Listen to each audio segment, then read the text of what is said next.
जाए। यदि अच्छे लोग नहीं मिलेंगे महापुरुष, तो ये जीव के क्षणों में काल करेगा, शरीर को उठाकर लोग गाड़ देंगे, जला देंगे, खत्म हो जाएगा। दुनिया जैसी की तैसी पड़ी रह गई, पड़ी रह जाएगी। उसको न कोई ले जा सका, न कोई ले जा सकेगा। इसी पर सबको विचार करना चाहिए कि धनी मानी पेड़ संसार, गरीब और पढ़े लिखे ये सब जा रहे, सब सामान यही रख दिया जाता है। एक भी सामान या कोई भाषा लेकर के कोई भी नहीं जा सकता। अब यहाँ रखा है और बिल्कुल पागल बनाकर और यहाँ से हमारी चोट से ठोकर लड़ा से ये जो दुनिया हमारे सामने चलती आ रही है और उत्पत्ति होती जा रही, इसको अपनी आंखों से देखो और विचार करो कि हमारे सामने जा रहे, हमारे सामने आ रहे, हम भी चले जाएंगे और हम भी यहाँ आए, तो हमारे आने और जाने का क्या स्थान होगा, कहाँ से हम आए, कहाँ जाएंगे। अगर ये फिक्र और चिंता जीव को हो जाए तो महापुरुषों की उसमें कुछ प्यास लगे मिलने की, लेकिन इससे मुझे मालूम होता है कि महापुरुषों के संबंध में वो किसी मात्र भी उनके भाव और विचार उसके चला तो ऐसे ही तमाशा देखना होता है।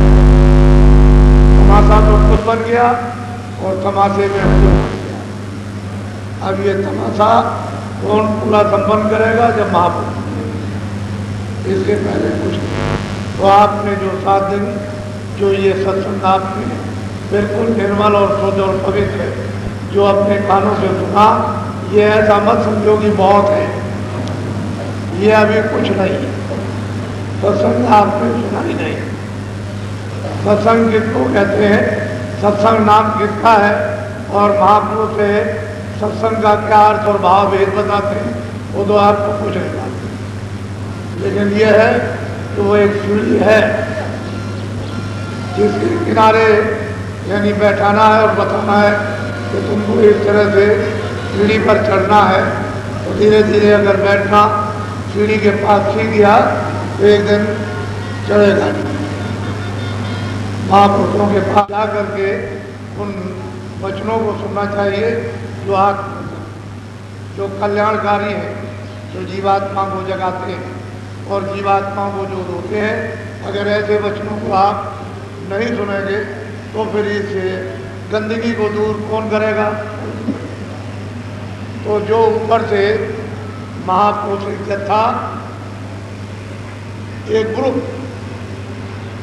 एक जत्था, एक ग्रुप, एक टोली जो ऊपर से उतार करके अपने साथ लाते हैं, क्योंकि यहाँ तो उनकी कोई भक्ति भाव करना कोई जानता ही नहीं, वो ऊपर से ले आते हैं और जगह जगह हर जगह उनका जगह जन्म हो जाता है। कोई 200 मील, कोई 300 मील, कोई 400 मील, कोई इतना दूर इधर चारों तरफ जन्म दे दिया जाता है और थोड़े ही समय में उनका ऐसा तार और सूत्र है, यानी लग जाता है कि फौरन वो वहाँ सब एक जगह पूरा का पूरा जत्था उन महापुरुषों का जो टोली लेकर के आया हुआ इकट्ठा होता और वो सब ज्ञानी होते हैं। और निमित्त मात्र की बात है, ये तो उनको भी देते हैं, लेकिन वो निमित्त मात्र, वो बने बनाए पके पकाए, वो सब के सब तैयार होकर के आते हैं और बस मर्यादा परिपूर्ण रूप से पालन करते। वो आकर के फिर उनकी भक्ति सेवा आकर का पालन भजन करना, यदि किस तरह की सेवा करते हैं तो ऐसी कोई सेवा कर ही नहीं सकता। उनको देख देख करके जीव जो है वो संस्कार डलवाते हैं कि हम भी ऐसी सेवा करें। बड़े ज्ञानी होते हैं और पहुँचे हुए, लेकिन गुरु की उनकी आज्ञा के बगैर जरा सा भी कहीं पत्ता नहीं हिलता, पूरे होते हैं, उनमें कोई कमी नहीं होती है, वो पहुंचे हुए होते हैं, वो सब मंडलों में जाते हैं और आते हैं, लेकिन गुरु के बगैर एक पत्ता नहीं। ऐसी आज्ञा का पालन करते हैं जैसे कि मतलब कि कोई ऐसी आज्ञा का पालन कर नहीं सकता।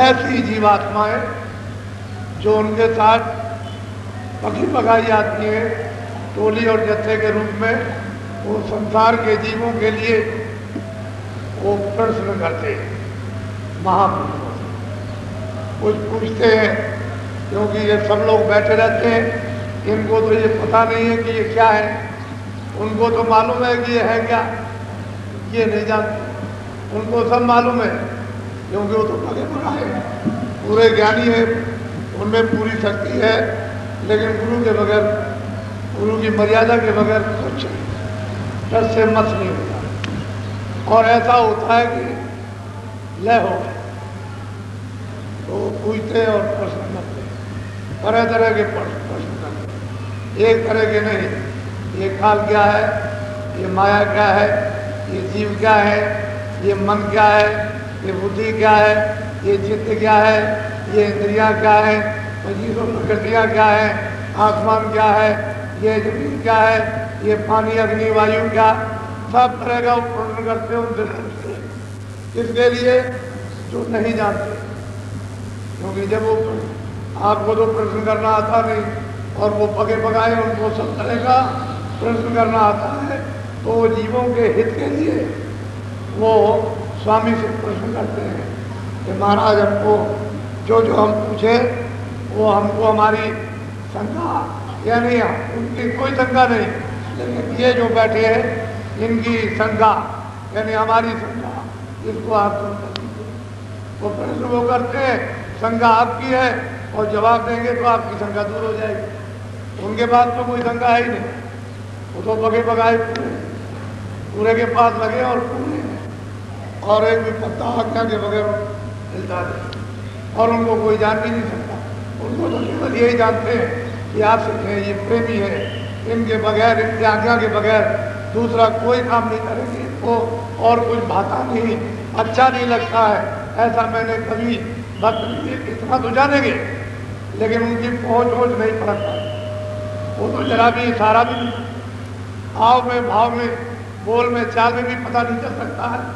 ऐसी लोग यानी भक्ति करते हैं नीचे की और पगे हुए खुले होते हैं। तो आज मैं आपको बहुत विधि विधान से आपको समझाऊंगा, और ये भक्तों का, सच्चे भक्तों का प्रश्न है, सब जीवों के हितों के लिए, ताकि सबका हित हो और सब जीव जागे और संस्थाएं सबकी खत्म हो जाए। तो बहुत प्यार से पूछते हैं।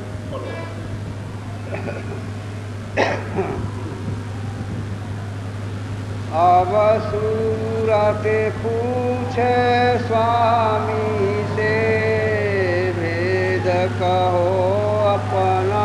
ये जो सूरह दोनों आंखों के बीचों बीच बैठी हुई है, जो जाग गई और ऊपर मंडलों में जाकर के सारे मंडलों का दर्शन दीदार, यानी ब्रह्म ईश्वर का, ब्रह्म का, पार ब्रह्म का, और ऊपर जाती है अपने प्रिया पद में और सच्चे बादशाह का दर्शन कर। वो पूछती है कि स्वामी बड़ी दया हो जाएगी, अपने स्वामी से पूछती है, कुछ प्रश्न करती है बहुत श्रद्धा के साथ कि आप कुछ अपना भेद तो बताइए कि आप हैं को। अपने स्वामी से पूछते हैं कि हमने तो आपको अपना कर लिया, अपना बना लिया, आप हमारे हैं, हम आपको छोड़ नहीं सकते हैं और आप भी हमको नहीं छोड़ोगे। लेकिन स्वामी एक ये प्रश्न है कि आप हैं को, बोलो। वास तुम्हारा कौन लोक में, यहाँ आए तुम कौन मौज। कहते हैं कि स्वामी ये बताइए, पहला प्रश्न है कि आप किस लोक के पास हैं, किस लोक में रहते हैं, किस धाम में रहते हैं, कहाँ से आप आए हैं। और फिर यहाँ किस मौज में, किस इच्छा में, क्या करने के लिए यहाँ मृतलोक में आए, कहाँ आपका वासा है और क्या इच्छा लेकर के क्या करने यहाँ मृतलोक में आए। स्वामी मुझे इसका उत्तर दीजिए। देश तुम्हारा कितनी दूर, खोजे सूरत न पाए। अब वो जीवात्मा कहती है दोनों आंखों के जो पीछे बैठी है कि हमने सब जगह खोजा, तलाश किया, ढूंढा, कोई पूजा की, कांड किया, उपासना कांड किया, दान किया, पुण्य किया, क्या किया, बैराग किया, तपस्या की, व्रत किए, सब कुछ किए, हमने सब जगह खोजा, ढूंढा, लेकिन कहीं भी हमारा पता ठिकाना नहीं लगा। तो कहती है कि भाई आप कहाँ के रहने वाले और यहाँ क्यों आए हो, और आपका यहाँ से, इस मृतलोक से कितनी दूर आपका देश है, कहाँ के वासी आप, ये हमको सब क्यों आए, किस मौज में आए, कहाँ के रहने वाले हैं, फिर यहाँ आए हैं तो यहाँ से मृतलोक से वो आपका देश कितनी दूर है। बहुत प्यार के साथ में वो प्रश्न कर रही है और पूछ रही है कि इसका भी हमको उत्तर दीजिए। पहले तो वो सब कुछ किए रह रही है, बाद में फिर सब सुन करके उसको उत्तर दे। बोलो। मैं बिछड़ी तुमसे कहो कैसे, देश पराए आई जैसे। कहते हैं कि मैं पराए देश यहाँ क्यों आई और मैं आपसे क्यों बिछुड़ गई, इसका भी मुझको सही सही उत्तर दीजिए। मुझे क्यों आपने अलग कर दिया, क्यों मैं बिछुड़ गई और पराए देश में क्यों आई, आपके देश से अलग क्यों की गई, इसका भी मुझे उत्तर दीजिए। बोलो। मेरा हाल भिन्न कर गाओ, देश अपना मोह। और ऐसे नहीं, भिन्न भिन्न विधि विधान के साथ, यानी आप अपना मतलब ये मेरा भेद बताइए कि मैं कैसे आई, क्यों भेजी गई, क्यों यहाँ काल के देश में डाली गई और कर्मों में क्यों बर्मा दी गई और फिर वहाँ से क्यों निकाली गई। ये पूरा विधि विधान से भिन्न भिन्न मतलब है तरह से हमको समझाइए, ताकि हमको ये संतुष्टि और हमारी शंका दूर हो जाए कि हमारे प्रश्न का उत्तर हमको मिल गया और हमारे ठीक ठीक समझ में आ गया। मन तन संग पड़ी मैं कब से, दुख पाए बहुतक में जब। कहते हैं कि मन के साथ, तन के साथ मैं जो यहाँ आकर के बांधी गई, तो मैंने इस तन के, इस मन के साथ कितने कितने दुख बहुत बहुत से पाए। ये ऐसा क्यों मेरे साथ किया गया, क्यों इस दुख में लाया गया, क्यों तन के साथ, मन के साथ बांधी गई, फिर मेरे ऊपर में ये कर्म बंधन क्यों डाल दिया गया कि ये पाप है, ये पुण्य है, और मैंने जो कुछ भी किया है और इतने दिनों से मैं भोग रहा हूँ, चिल्ला रहा हूँ, रो रहा हूँ, और मेरा कोई सहारा मुझे या उपाय करने वाला नहीं। ये भी मुझे ठीक ठीक बताइए। बोलो। क्यों भूली मैं देश तुम्हारा, आए पड़ी परदेश। अब वो जी बात कहते हैं कि स्वामी ये भी बताइए कि मैं आपका देश क्यों भूल गई, क्यों ऐसी जरूरत पड़ी कि मैं बिल्कुल ही देश को खो बैठी और प्रदेश को मैं अपना देश समझने लगी, अपना घर समझने लगी, यहाँ इनको अपना साथी समझने लगी, और फिर ये कि इनमें से हमारा कोई भी साथी नहीं रहा, सब किनारा अपने स्वार्थ में कर गए, और मैं इतने दिनों से यहाँ 84 और नरकों में भोग रहा हूँ, रो रहा हूँ, चिल्ला रहा हूँ, तो मैं आपका देश क्यों भूल गई।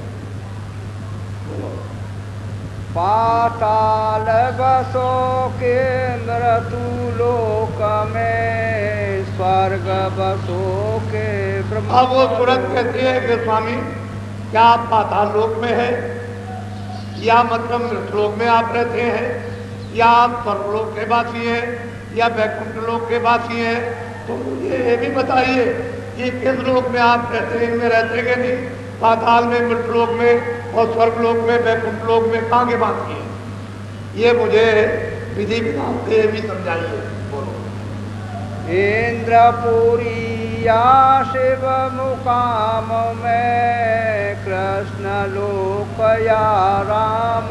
कहते हैं कि वो इंद्रपुरी में या शिवपुरी में यानी निरंजन भगवान के यहाँ आप बसते हैं या कृष्ण लोक में रहते हैं, मतलब या प्रकृति लोक में रहते हैं या पुरुष लोक में, किस लोक के आप वासी हैं, वो उसको अलग अलग विधि विधान से मुझे समझा दीजिए, तब मेरी श्रद्धा जाएगी। और आप हम मिल गए बताने के लिए और यहाँ क्यों आए हैं, तो ये मुझे सब तरतीब बार से बताइए। कृष्ण लोक या राम लोक में प्रकृति लोक या पुरुष। कहते हैं कृष्ण लोक या राम लोक या प्रकृति लोक या पुरुष लोक में क्या उस धाम के आप रहने वाले हैं जो यहाँ आए हैं, क्या जरूरत आपको यहाँ आकर के पड़ी, इसलिए आप आए। या तुम व्यापक सभी लोक में चार खाने चरय। और वो सूरत पूछती है कि स्वामी क्या आप सब जगह व्याप्त थे, सब लोगों में व्याप्त थे, या मतलब 84 और मतलब है कि नरकों में भी आप व्याप्त थे, किस जगह पर रहते और कहाँ के रहने वाले, ये सब अलग अलग भिन्न भिन्न हमको ये विधि विधान से ये हमको बताइए। क्यों मोहे डाला काल लोक में अति भर माया हर्ष। और ये भी बताइए कि आपने मुझको काल के लोक में क्यों डाल दिया, क्यों बता दिया। मैं यहाँ अति भरम गया, मुझे पता ही नहीं है कि मैं कहाँ हूँ और जन्मता हूँ मरता हूँ, अति दुखी होता हूँ, मेरे दुख को कोई पीड़ा को सुनने वाला नहीं, और मैं चाहता हूँ 84 और नरकों में मुझे नाना प्रकार की यातनाएं दी जाती हैं, तो मुझे यहाँ काल के देश में आपने क्यों डाला। अब क्यों आए मोहि चितावन रूप धरा तुम अति मन। अब वो बड़े प्यार से कहते हैं कि स्वामी अब आप बहुत दिनों के बाद मुझको शिव चिताने के लिए आए हो, इसमें कोई संदेह नहीं है कि जो रूप आपने धारण किया बड़ा मनमोहन आकर्षण है, बहुत मनमोहित जो रूप धारण किया है और आकर्षण में, ये तो मैं जान गई, ये तो मैं समझ गई, लेकिन कितने दिन के बाद आप आए क्यों। सब तरह के प्रश्न ऊंचे नीचे, सुलझने के, उलझने के, गिरने के, फंसने के, निकालने के, हवाले करने के, सब पूछ रही है कि हमको ये सब बताइए। मैं दासी तुम चरण निहारे वेद देव तुम। अब बहुत प्यार से कहते हैं कि मैं दासी, मैं सेवक, मैं आपको छोड़ के जा नहीं सकती, मुझे ये सब भेद, जब मैं आपके चरणों में बैठ के चरण निहार रही हूँ तो मेरी ये शंका यानी आप दूर कर दीजिए और पूरा पूरा अपना जो भी गोपनीय वेद हो वो मुझे सुनाइए। तब से शब्द स्वामी बोले सुनो सुरत तुम में। अब महापुरुष बड़े प्रसन्न हुए, इस तरह के प्रश्न सुन करके इसने प्रश्न किया है उत्तर लेने के लिए तो बहुत प्रसन्न हुए। वो तो शब्द स्वामी है, वो तो सूरत शब्द रूप हो गई, तो वो बहुत प्रसन्न होकर के बोले और सब विधि विधान के साथ हमको उस सूरत को समझा रहे, और उसके साथ में पूरा मजमा, पूरा समाज बैठ करके उस प्रश्न के मतलब एक उत्तर को साफ के साथ करेंगे, और उसको भी और सबको, मतलब प्रश्न तो उसका नहीं था सबका था, और सबके प्रश्न का उत्तर उसके प्रश्न से सबको मिला। बोलो। जो तू पूछे भेद हमारा कहूँ सभी अब कर दे। कहते हैं सूरत अगर तू मेरा भेद पूछती है तो मैं अपना सभी भेद विस्तार के साथ मैं तुझको बताए देती हूँ, उसको तू ध्यानपूर्वक अच्छी तरह से अब सुन। मैं हूँ अगमय नाम अमाया रहूँ मौज में धर महापुरुष कहते हैं मैं अगम अनाम अमाया, मैं मेरा कोई रूप नहीं, मेरा कोई नाम नहीं, मेरा कोई धाम नहीं, मैं इन सब से अलग रहता हूँ। अगम अनाम अमाया, माया से अलग हूँ। हमारे यहाँ न कोई माया है, न वहाँ कोई काल है, न वहाँ कोई कर्म है, किसी तरह की कोई गंदगी नहीं है, मैं वहाँ का रहने वाला हूँ। मेरा भेदन कोई पावे, मैं ही कहूँ तो कहन में। अब वो महापुरुष कहते हैं कि सूरत मेरा भेद तो कोई जानता नहीं, मैं अगर किसी को सुनाऊं तभी तो किसी की समझ में आ सकता है। तो जो मेरे पीछे जो गोपनीय यहाँ संत है रहते हैं उनको तो कोई जानता नहीं। एक दफे भक्तों ने अपने स्वामी से प्रश्न किया कि महाराज आप बार बार कभी कभी गोपनीय संतों का जो विवरण करते हैं वो किस प्रकार के हैं। तो उन्होंने कहा कि चलो मेरे साथ, मैं तुमको ले चलो दिखा। तो गए, ले गए, दूर बैठे, कह लगे देखो वो गोपनीय संत हैं, वो देखो हल चला रहे पूरे, ये रोज आते और जाते, ये गोपनीय है, इनको कोई नहीं जानता। मैं तुमको इनका परिचय तुमको बता देता हूँ कि ये पूरे, और इनको मालूम है कि ये क्या है, हमको मालूम है कि ये क्या है, लेकिन इनका भेद कोई नहीं जानता। तो एक भक्त पीछे थे, जब वो बता करके चल पड़े तो वो पीछे रुक गया और वो हल चला रहे थे, वहाँ से ले गए और बैलों को उन्होंने पानी पिलाया, चारा डाला, तब तक ये पहुँच गया। तो उन्होंने उससे कहा कि तुम यहाँ क्यों आ गए, तुम जाओ, वो पूरे हैं, वो अधूरे नहीं, वो पूरे, और अब कभी मत आना, वो पूरे हैं, वो अधूरे नहीं है, तुम जाओ और कभी कुछ कहना नहीं, चले जाओ। जब यहाँ आए तो उससे पूछा भक्त से कि तुम वहाँ क्यों गए थे। उन्होंने क्या कहा, कह लगे पूरे, तो तुम वहाँ क्यों चले गए, तुमको पहचान कराई थी, ये जो गुप्त रहते हैं वो किस तरह से रहते हैं, इनका भेद कोई नहीं जान सकता।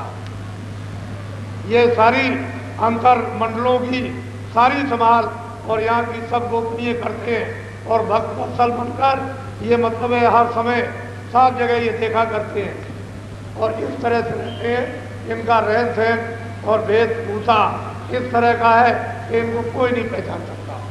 सही बात है, उनको कौन जानता, ये उनको जानते हैं, वो इनको जानते हैं, और ये सब ऊपर में मिलते हैं।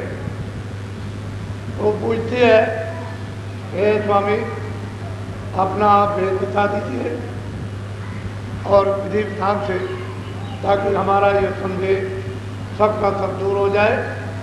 तो वो कह रहे हैं कि नहीं, मैं तो मतलब ये है कि एक है अगम अनाम अमाया, मेरा वहाँ कोई भी भेद नहीं जानता, और मैं ही अगर कुछ कहूँगा तो किसी की कुछ समझ में आएगा, वैसे कोई नहीं जान सकता। विरथमय अगम रूप में धारा, दूसर अलग पुरुष। अब उन्होंने बड़े विधि विधान से समझाया कि जब अनाम था, अपार था, अरूप था, तो मैंने प्रथम रूप अपना धारण किया, वो अगम। तो अगम लोग निर्माण करके यानी स्थापित करके वह अगम पुरुष को बैठा दिया। एक रूप तो हमारा, दूसरा जो है अलग लोग, वो मैंने अलग रूप धारण किया और अगम पुरुष को बैठा दिया। और तीसरा मेरा रूप है सतपुरुष, सतपुरुष को मैंने धारण किया और सतपुरुष ने सतपुरुष को बैठा दिया। ये मेरे तीनों निज रूप हैं। इन तीनों लोकों में सतपुरुष, अलग पुरुष, अगम पुरुष, ये मेरे तीनों के तीनों रूप हैं। मैंने ये तीनों लोक बना करके, और कितने युग और कितने कल्प, जिसकी न आज तक कभी गिनती हुई और न कभी गिनती हो सकती है, सबसे मैंने स्थापित किए, ये कर दिया, और मैं इनसे सबसे अलग हूँ। ये मेरा, इनमें मेरा पूरा रूप है और इसमें कोई किसी तरह का यानी बंधन नहीं है, किसी भी तरह का कहीं भी वैसे मात्र परमात्मा भी बंधन नहीं। ये मेरा निजी रूप है। बोलो। ईश्वर सात पुरुष में भया सत्य लोक में। कहते हैं कि तीसरा में सतपुरुष मतलब, और वो सतलोक की रचना मैंने की और वहाँ सतपुरुष को स्थापित कर दिया। अब ये तीनों लोग वैसे के वैसे, और वो अनामी लोग सबसे अलग है, लेकिन ये तीनों उसी अनामी पुरुष की ही ये मौत से ये तीनों लोग स्थापित किए हुए हैं, और तीनों में ये उनका निर्रूप विराजमान सतपुरुष और अलग पुरुष और अलग अनामी पुरुष अलग।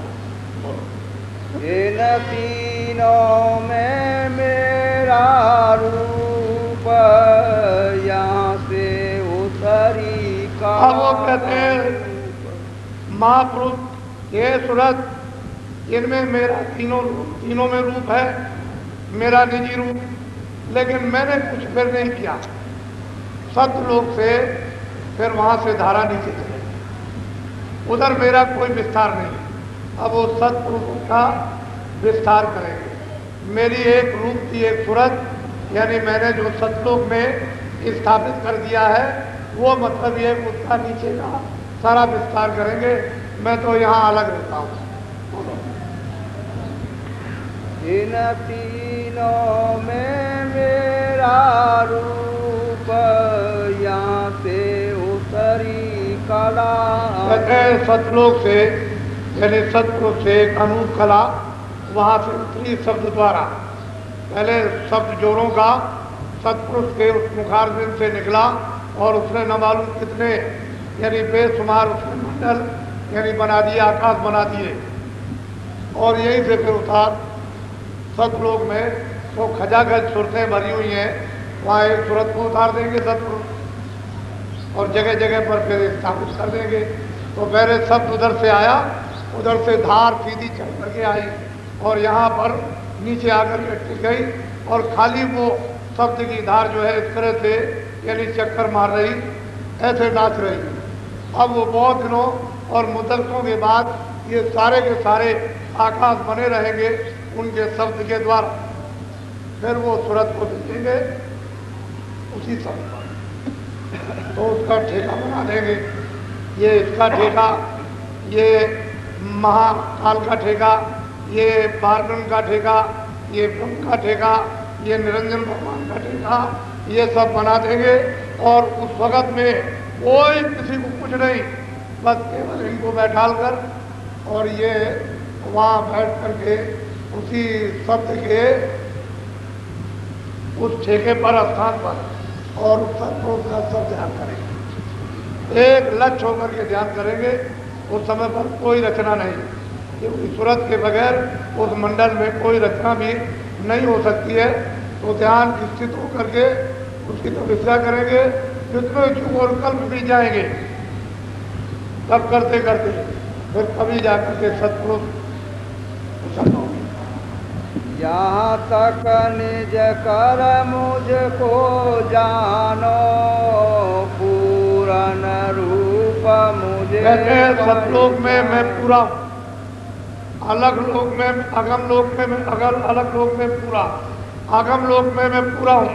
मेरा निज रूप है, वहाँ कोई किसी तरह की मिलोनी नहीं, और मैं अलग हूँ, मेरा इनमें रूप मुझे जाने। यहाँ कोई किसी तरह का बंधन नहीं, जो भी छोड़ते हैं वहाँ पहुँच जाएंगे, सब स्वतंत्र, सब आजाद, सर्वदा के लिए सदैव के। फिर लौट करके ना उनको कभी आना है ना कभी आएंगे, वो तो पहुँच गई अपने खजाने में। यहाँ तक मुझको जानो, और इसके बाद ये फिर विस्तार होगा नीचे सतलोक की बात। बोलो।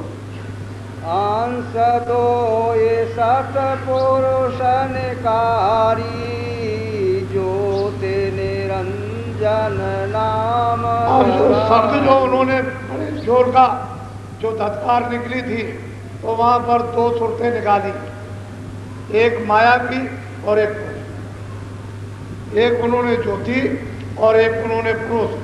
तो आद्या माँ शक्ति ज्योति हो गई और निरंजन भगवान पुरुष हो गए, इनको ऊपर से निकाल दिया और शब्द के द्वारा नीचे उतार दिया। क्योंकि शब्द नहीं होगा तो नीचे डोरी नहीं होगी तो टिकेंगे कहाँ, टिकने की कोई जगह ही नहीं है। तो बस उसी डोरी पर उतार करके और शहद कमल में और वहाँ एक ठेका बनाकर और नीचे आकर के चरण कमल रोक दिया और दोनों को इनको उतारा। एक तो मतलब ये ज्योति रूप में, एक पुरुष रूप में, और शहद जल कमल में आकर के बैठा दिया। दोनों आकर के अलग अलग इनके रूप है, तो एक मायावी रूप, एक भूत का रूप। बोलो। यह तो कला उतर कर आई, झंझरी दीप में आन। अब वो कहते हैं कि वो कौन सा दीप है, झंझरी दीप, उसमें आकर के दोनों कलाएं वहाँ आकर के इनको बैठा दिया गया कि तुम दोनों के दोनों यहाँ रहो इसी जगह पर, और तुमको अब सख्त लोग देश से निकाला जाता है। तो ये आकर के वो झंझरी दीप में सहजल कमल में वहाँ आकर के बैठा दिया। बोलो। तीन लोक में रहूं न्यारा, मैं कहते हैं मैं 3 लोक से अलग, मैं ना मृतलोक में हूँ, ना मैं पाताल लोक में हूँ, ना मैं स्वर्ग वैकुंठ लोक में हूँ, ना मैं झंझरी लोक में हूँ, ना मैं ब्रह्मलोक में हूँ। मैं इन सब से परे रहता हूँ। वो बहुत प्यार से सूरत को समझा रहे, मैं इसमें किसी में नहीं रहता हूँ, सबसे अलग है मेरा देश। बोलो। तीन लोक एक बूंद पसारा, सेंध रूप है अगमय। अब वो कहते हैं कि 3 लोक में एक हमारी यानी निकाली हुई एक बूंद रहती है, एक बूंद के रूप में सूरत यानी झंझरी दीप सहजल कमल में ये वहाँ आकर के टिका दी गई।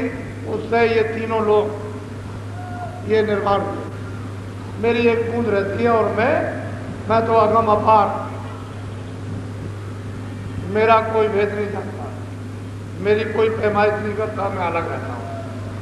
मेरी एक बूंद रहती है 3 लोग में, उसका ये सारा का सारा ये सब पसारा है। बोलो।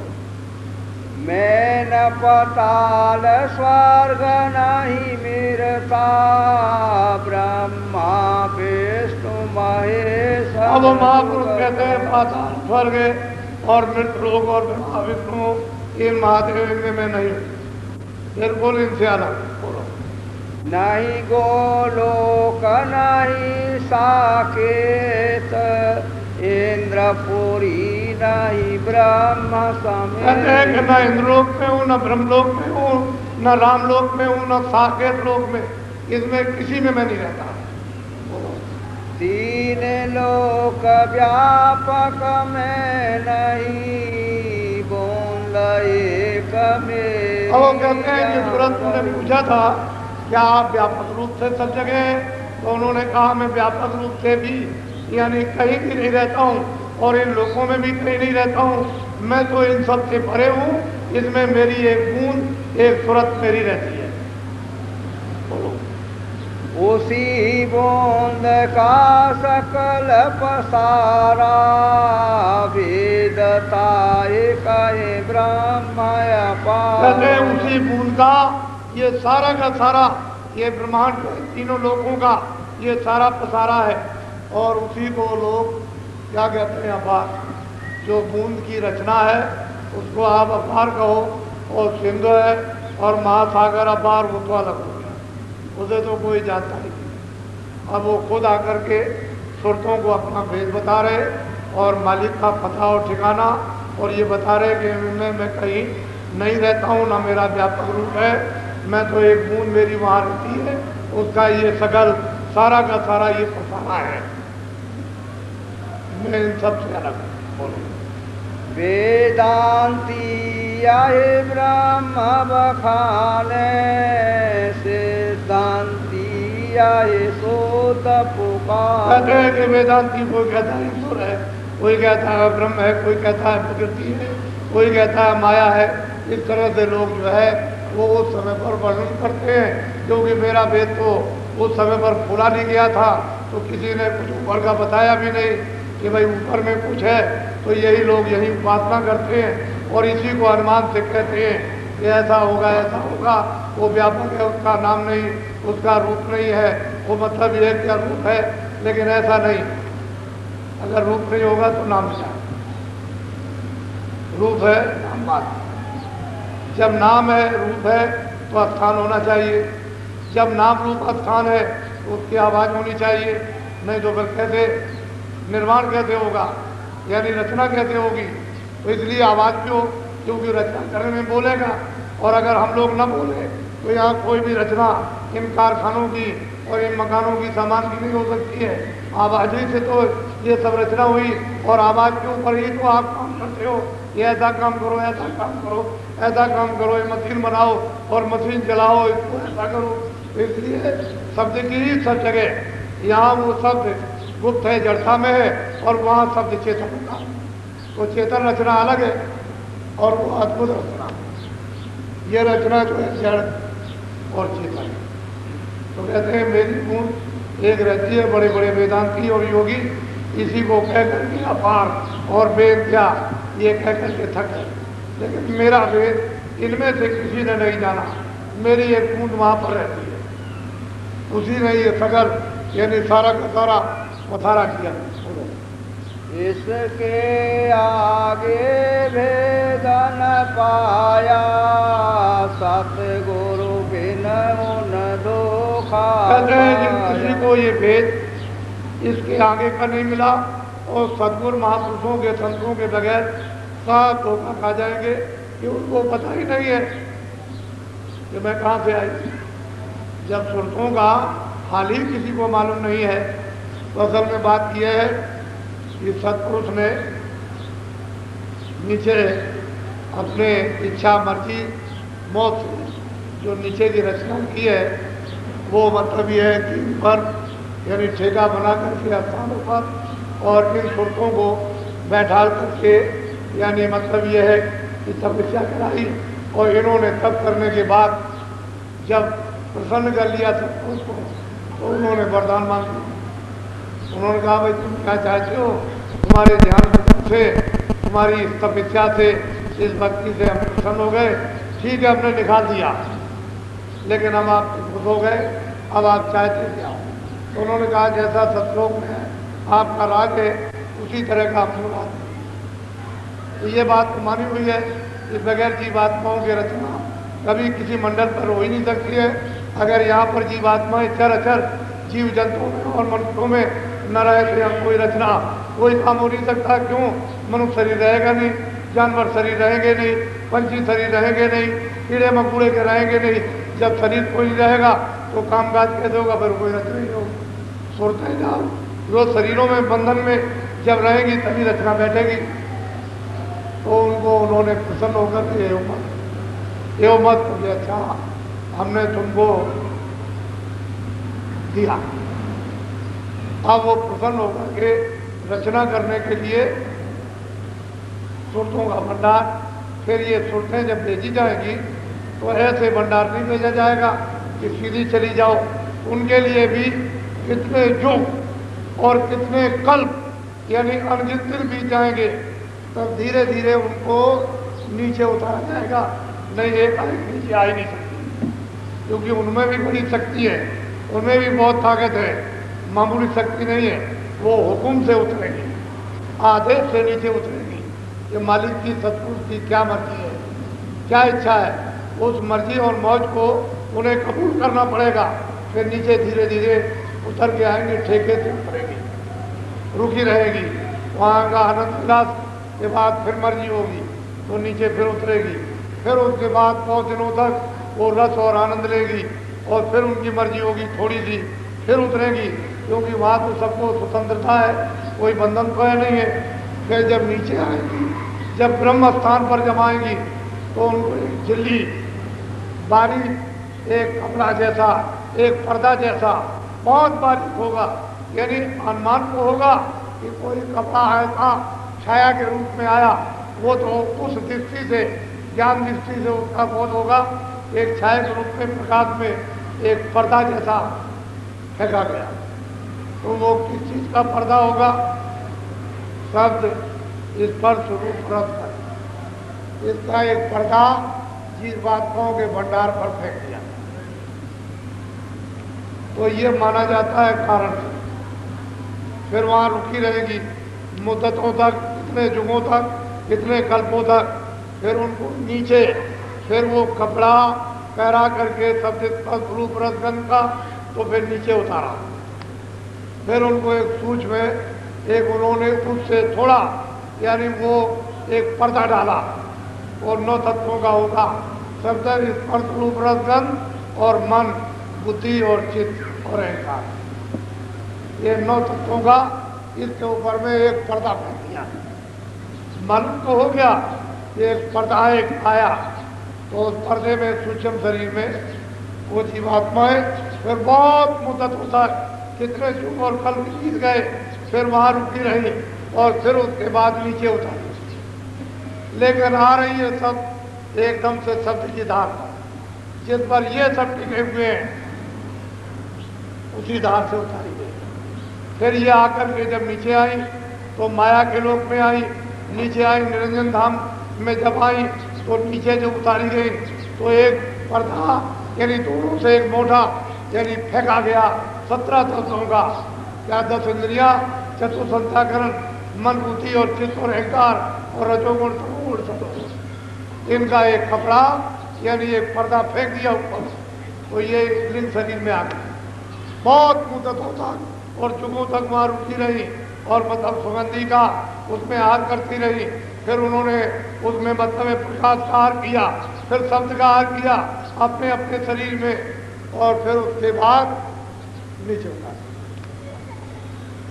ये मृतलोक में इसे स्थूल कपड़े, जल पृथ्वी अग्नि वायु आकाश, जब इसमें कपड़े में बैठाई गई यानी दोनों आंखों के, तो जन्म से ही उनको बोध था, क्योंकि वहाँ तो कोई गंदगी का पर्दा था नहीं, तो पूरा उनको ज्ञान था ऊपर था।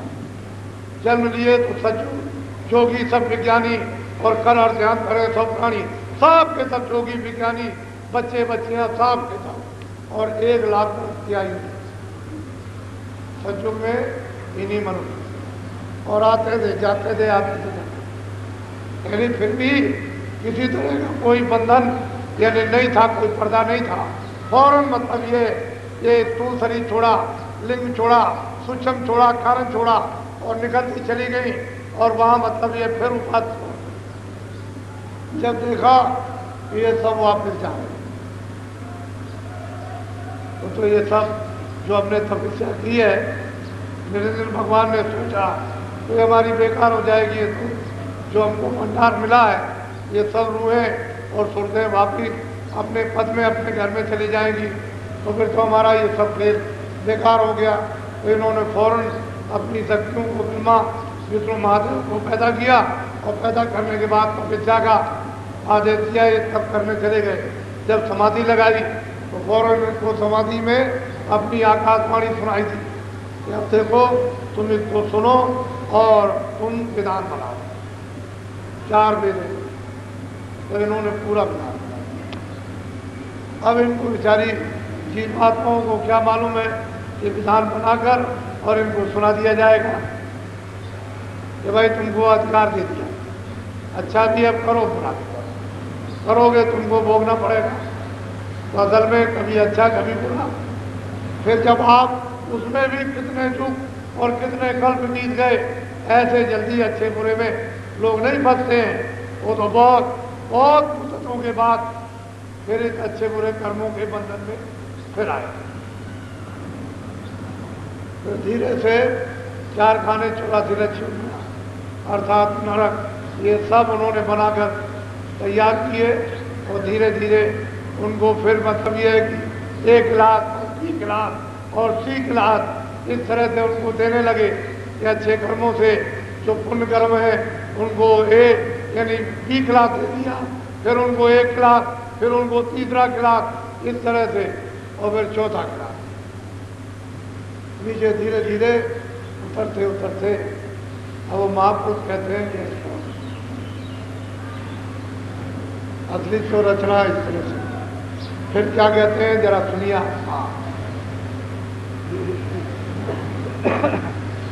जिसने मत है जग के माही, इसी बूंद को। अब वो बहुत प्यार से महापुरुष स्रोत को समझाते हैं कि जितने भी मत है ये सब इसी बूंद को कहते हैं। सिंध को इनको पता नहीं है कि सिंध कैसा है, उसी बूंद को मानते हैं और उस बूंद के पास भी नहीं जा सकते। उससे भी जाने के लिए बड़े कठोर साधन रखे हैं कि इन साधनों को जब वे पार करता हुआ आएगा तब मेरे पास आएगा, न वो साधन कर सकेगा। वहाँ तमाम विघ्न और बाधाएं उन्होंने खड़ी कर दी हैं, तो नीचे के नीचे रह जाएंगे। इसी बूंद को सिंध कहते हैं, बूंद और सिंध अलग है। जो मेरी एक बूंद है उसी को ये लोग चिल्लाते हैं सिंध। बोलो।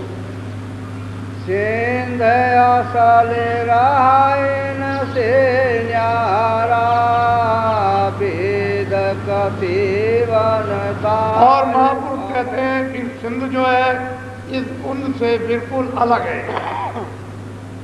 कुंड का ये सगल पसारा जो है इससे वो अलग रहता है, लेकिन हम क्या करें न जानने के कारण। अरे भाई मेट को मालिक कहा जाता, जब मालिक नहीं मिलेगा, सेठ नहीं मिलेगा, तो मैनेजर को ही लोग सेठ कहते हैं। अरे भाई जब मतलब वो नहीं मिलेगा तो देवी देवताओं को भी कहते हैं यही मालिक है, यही भगवान है, यही ईश्वर है, यही सब कुछ है। उनको ये भी पता नहीं है कि देवी देवता किसने पैदा किए है, ये भी नहीं मालूम है कि ब्रह्मा विष्णु महादेव का कौन पिता है, ये भी पता नहीं है कि आद्या महाशक्ति किसकी अर्धांगिनी है, कुछ नहीं मालूम। इसी को मान करके कहते हैं मैं इनसे अलग बोलो। ब्रह्मादिक सब वेद भुलाए, ऋषि मुनि कर्म भरम। कहते हैं ऋषि मुनि ये तो कर्म भरम में उलझी गए, लेकिन जिनको वेदवाणी सुनाई दी थी और उसका साक्षात्कार नहीं हुआ था ब्रह्मा को, ब्रह्मा जी के पिताजी का, तो वो भी नहीं जान पाए। एक तो दिया जो वाणी आई, लेकिन पिता का उनको भी दर्शन नहीं दिया। यानी निरंजन भगवान के सहस्त्र कमल में ब्रह्मा विष्णु महादेव शिव ये भी उनका दर्शन नहीं कर सके, वो भी उनसे बचे।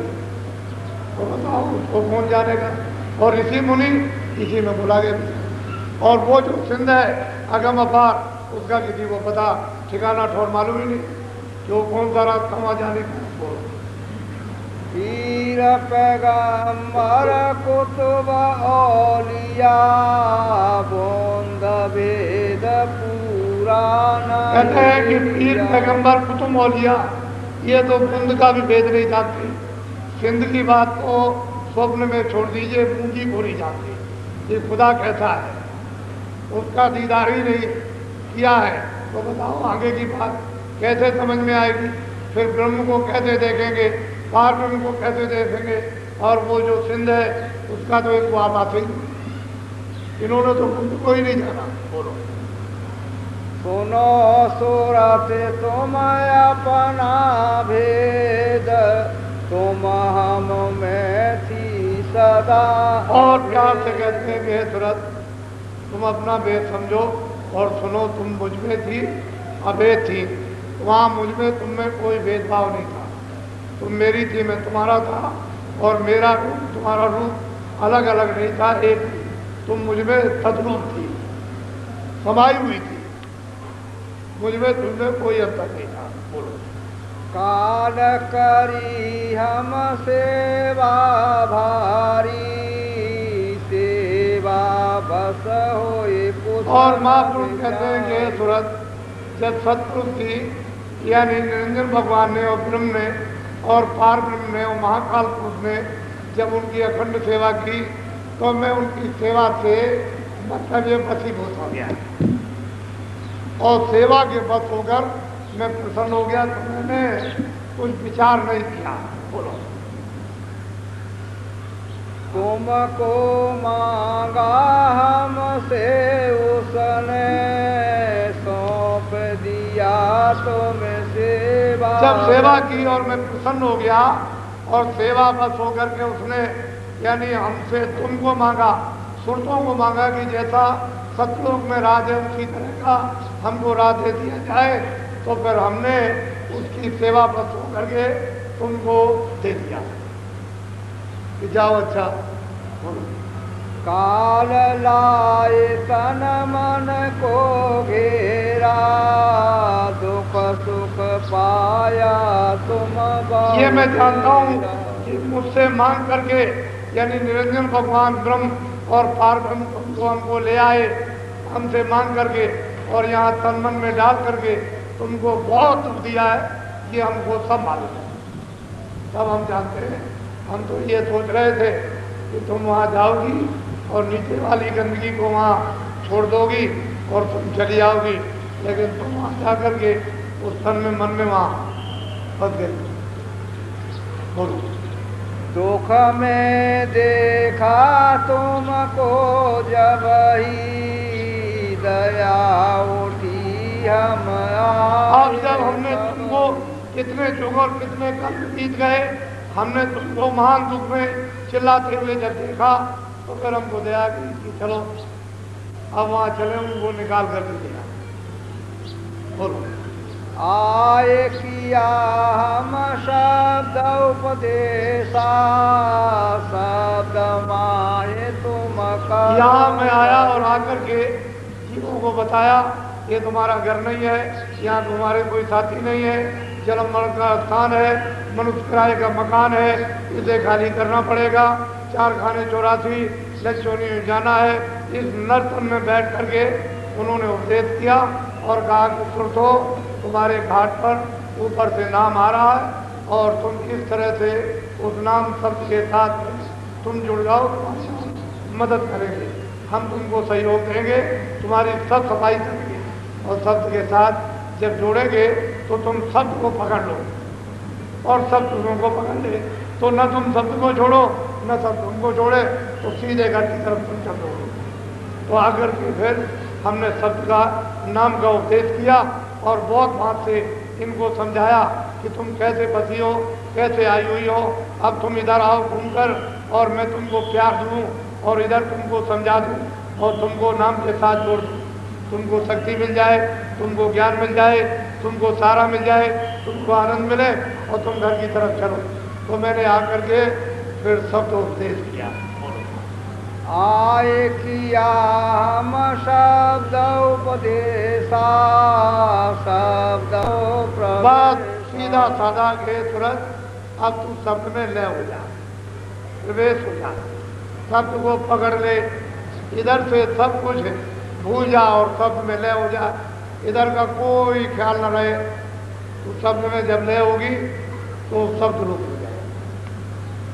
उन्होंने बहुत प्यार किया, दुखों को, झंझटों को, क्लेशों को, बीमारियों को, नरकों को, 84 को, सबको उन्होंने अलग अलग समझाया। बड़े दुख मिलेंगे, कष्ट मिलेंगे, दरवाजे पर आ गई, मनुष्य शरीर मिल गया, ये नौका मिल गई, जहाज मिल गया, ऊंची मंजिल पर जीवात्मा बैठी है, ऊपर से मालिक तुझे बुला रहा हमेशा से, अब तू जरा सा उधर ध्यान दे, मैं तेरे कान और आँख खोल दूँ तो तुझे घर की खबर पड़े। बहुत प्यार से समझाया मुझे। तो किसी किसी को ये विश्वास है, कोई मानने को तैयार नहीं।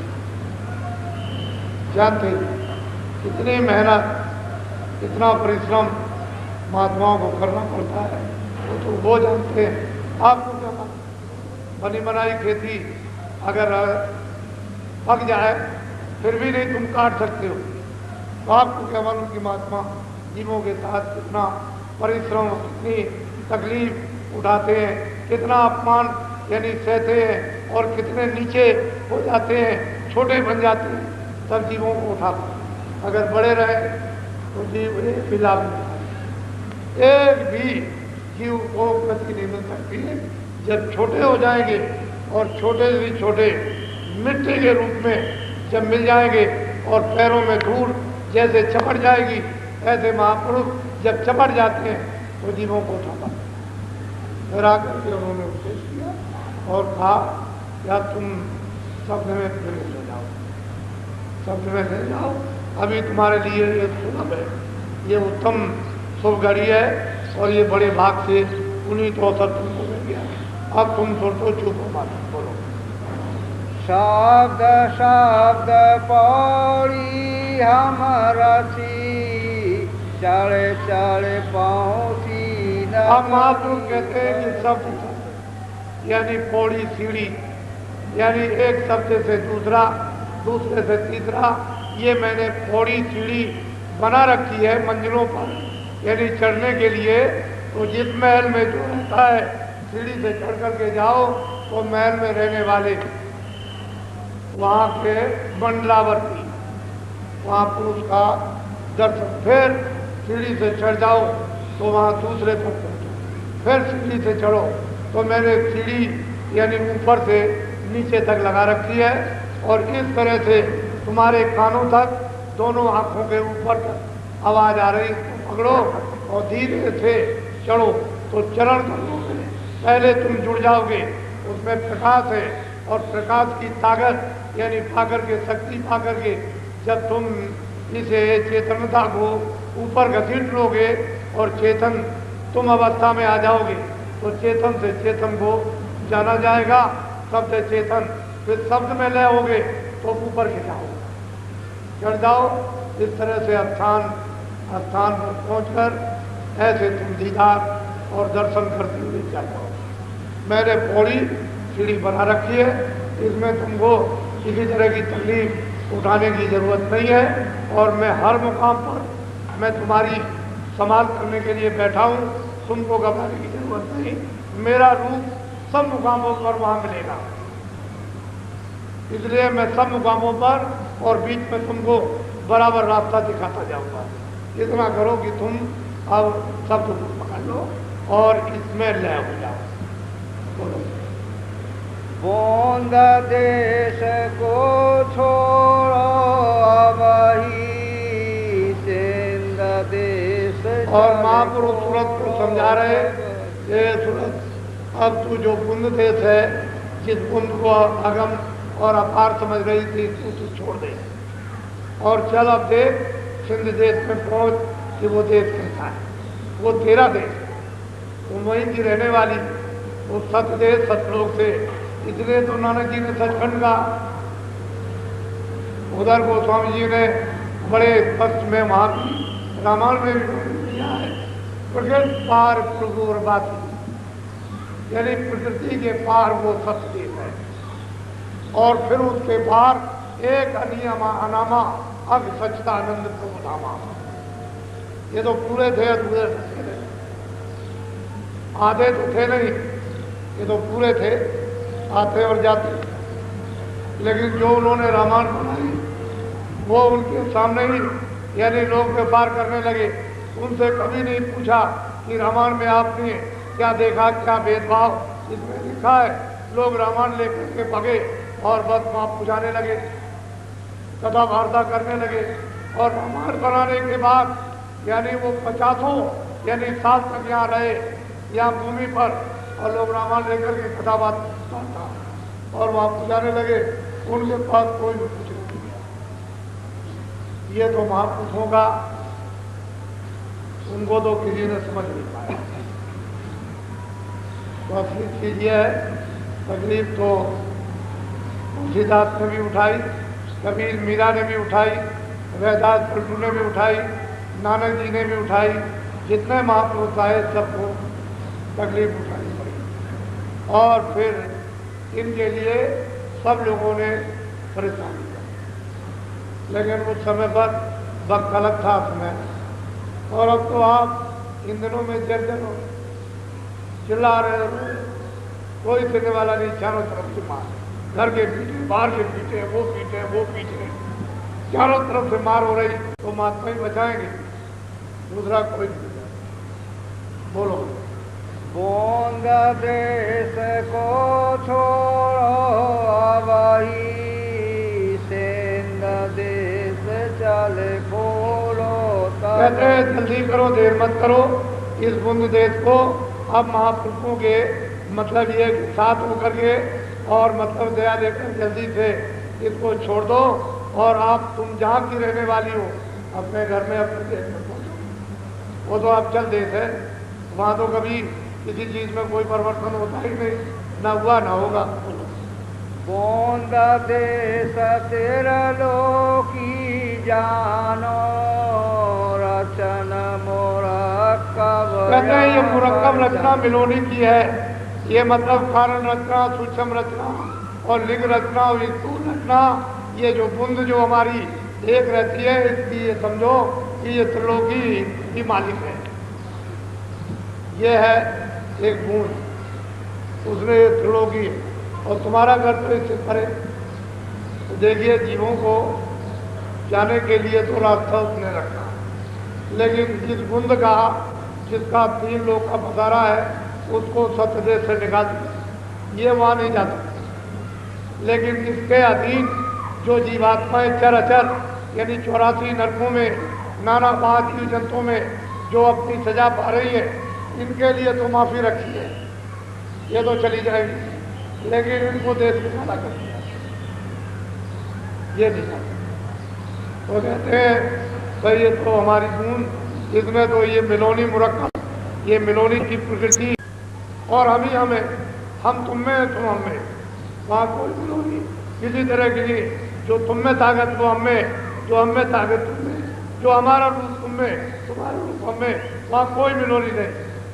बोलो। मुफरद रचना तुम्हारे देश, सात सात जहाँ सात संग। कहते हैं कि यानी मिलोनी से रहित वो रचना जो स्वच्छ और साफ और निर्विघ्न है, और मतलब ये है कि स्वतंत्र है, वो तो तुम्हारे देश में। वहाँ तुम चलो, देखो वहाँ की हस्ती और ताकत को देखो कि किस तरह की वहाँ की रचना है। वो बहुत प्यार करते हैं, प्यार से समझाते हैं, शंका दूर करते हैं, अपना भेद बताते हैं, काल का भेद बताते हैं, तुमको कैसे मांगा और मैंने उसको कैसे अलग किया है, और वो क्या है, मेरी एक बूंद है, यहाँ मिलोनी है, उसने ये रचना रच ली है, तुमको मांग करके फांस लिया, तुम इसके अधीन हो गए और तुम बड़ी तकलीफ कितने युग और कल्पों से उठा रहे हो, मुझे तुम्हारे लिए तैयार है और मैं वहाँ से तुमको ले जाने के लिए आया, तुम मेरे साथ चलो। हाँ, यहाँ रचना तरकी भी हुई, तो मैं खोल सुनाऊं। कहते हैं यहाँ तरकीब से सिलसिलेवार यहाँ रचना की है। महापुरुष कहते हैं कि वो रचना किस तरह की तरकीब बार की हुई। यहाँ रचना जो मैंने जो बूंद उधर से निकाल करके इधर अलग कर दी है, उसकी रचना तरकीब से हुई है, और तरकीब से ही वो ले आई, वो ले आए जीवों को, सूत्रों को, रूहों को ले आया और उसको फांस लिया। यहाँ रचना तरकी भी हुई, तो मैं खोल सुनाऊं सही। बोलो। मुफरद बूंद हमारी आई, दूसर माया। कहते हैं ये भी सूरत हमारे देश में बिल्कुल स्वच्छ और निर्मल थी, लेकिन मैंने जब इस सूरत को यानी निकाला वहाँ तो खचाखच उसमें से एक निकाली, उसी शब्द की धार पर एक निकाली, और वो वहाँ से, और वो मिलोनी जो नीचे थी ये सब वहाँ उसको उसके साथ एक माया, उसकी मिलोनी का सब मसाला ये दे दिया। कहते हैं कि वहाँ तो कोई मिलोनी थी, वहाँ तो ये मुफ्त वहाँ मतलब रहती थी, मैंने उसको निकाल दिया और ये सब मसाला सूरत को दे दिया जो मोरी बूंद आई थी, और सैदल कमल में बैठ करके इसने 3 लोग की रचना की। ये भी वही थी, लेकिन मैंने उसको देश निकाला कर। अब हमारे देश में ये वहाँ निकाला। बोलो। 5 तत्व तीनों गुण मिले, यह सब 10 आपस में। कहते हैं 5 तत्व जल पृथ्वी अग्नि वायु आकाश रजोगुण तमोगुण सतोगुण और 10 इंद्रियां, ये सब मिलकर ये तत्व। ये मिलकर के इन्होंने तो मसाले को और रचना तैयार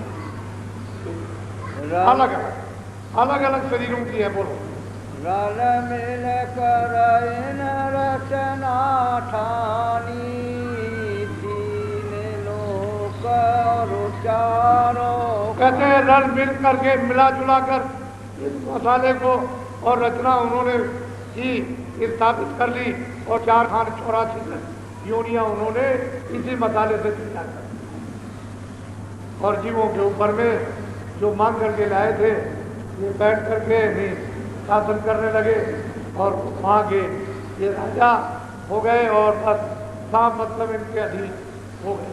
लेकिन वास्तव में हम लोग तो यहाँ के रहने वाले, अगर यहाँ के अचल रहने वाले होते तो हम यहाँ के इधर उधर परिवर्तन हमारा क्यों होता? 84 में नरकों में शरीर क्यों परिवर्तन होता? बदलते हम क्यों? तो ये परिवर्तन स्थान नहीं है, ये मिलोनी है। वेदांती अब किया विचार, नो को छाट लिया 10 कहते हैं कि वेदांतियों ने जब विचार किया कि भाई ये क्या चीज है, तो ये 10 इंद्रियों के ऊपर जो दोनों आंखों के मध्य में जो छठा चक्र है वहाँ उन्होंने घोर मतलब ये साधना की, प्राणायाम किया और फिर उन्होंने प्रणाम करके प्राणों को फेंक करके यानी बुधा के रास्ते से और फिर इंद्री द्वार और फिर मतलब नाभि कमल हृदय और कंठ में फिर यहाँ ले आए और यहाँ उन्होंने आकर के आत्मानुभव किया। बस यही उनकी साधना थी, इसके आगे वो भी नहीं आगे जाते क्या लगे यही करना आगे का पता फोन का पता है वो भी नहीं लगा तो आगे कैसे जाए जब बेटी खत्म कर दी रास्ते बंद कर दिया। अगर बंद नहीं करते तो सच्ची बातमाएं वापस चली जाती। वो तो शब्द तो था ही, शब्द के आधार पर तो उतरे ही हैं और आगे ऊपर में वो शब्द